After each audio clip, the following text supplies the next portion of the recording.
Okay, so I'm going to answer some more listener questions about the Freud Institute.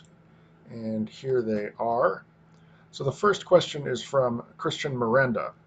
What are some of the most common and unfounded misconceptions about psychoanalysis, and why do you believe that this misconception exists? Here is my answer. Probably the worst misconception about psychoanalysis is that it has an authoritarian structure, with the analyst being the boss and the analysand, the patient in other words, being the subordinate. From the analyst's viewpoint, psychoanalysis is about understanding the patient on his own terms and maximizing the patient's ability to work with his personality to his maximal benefit. Psychoanalysis is not about foisting theories on people. It is about listening to the patient critically and making it clear to the patient what the patient is himself saying, always with the intention, and usually with the effect, of maximally empowering the patient. Psychoanalysis is the only branch of psychotherapy whose purpose is to give the patient maximal control over his own life and, therefore, maximal autonomy. And yet, precisely the opposite is alleged about psychoanalysis. This, I believe, is because we live in a culture of mass deception and therefore of mass self deception, a culture of politically correct lies and politically driven animosities. The next question is from Patricia. What do you believe to be the ultimate goal of psychoanalysis, and how do you propose to reach it with the Freud Institute? Here's my answer.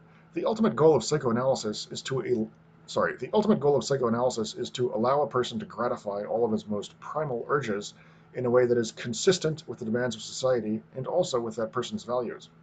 There are two forces that prevent people from doing this for themselves. First, society tends to require people to be fake.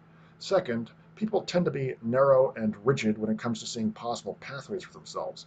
The Freud Institute addresses the first problem by ensuring that psychoanalytic sessions are contexts in which the patient can speak freely and be given authentic, as opposed to phony or politically driven, responses. And it addresses the second concern by seeing to it that the psychoanalysts on staff are experienced, intellectually gifted, and emotionally open. The next question is from Sidya. Does adversity make a person stronger? If so, under what conditions is adversity unbearable? And if not, what does make a person stronger? Here's my response. Adversity makes a person stronger, except when it is so extreme that the person, despite his best efforts, cannot possibly triumph over it. The next question is from Victoria. Victoria, how would you respond to a new client who is unsure of what to talk about? Here's my answer. Simply let them speak freely. When they are unsure what to talk about, that is because there is a resistance to talking, and the way to get through that resistance is to let them speak in an unconstricted, undirected way. If they do that, the blocked ideas will bubble. Sorry, oh boy.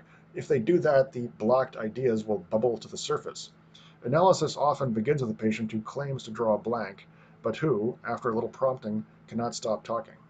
Okay, so those are the most recent questions I've gotten from listeners, and I do encourage you to go ahead and visit the Freud Institute itself. So that's freudinstitute.com, and I look forward to seeing you soon.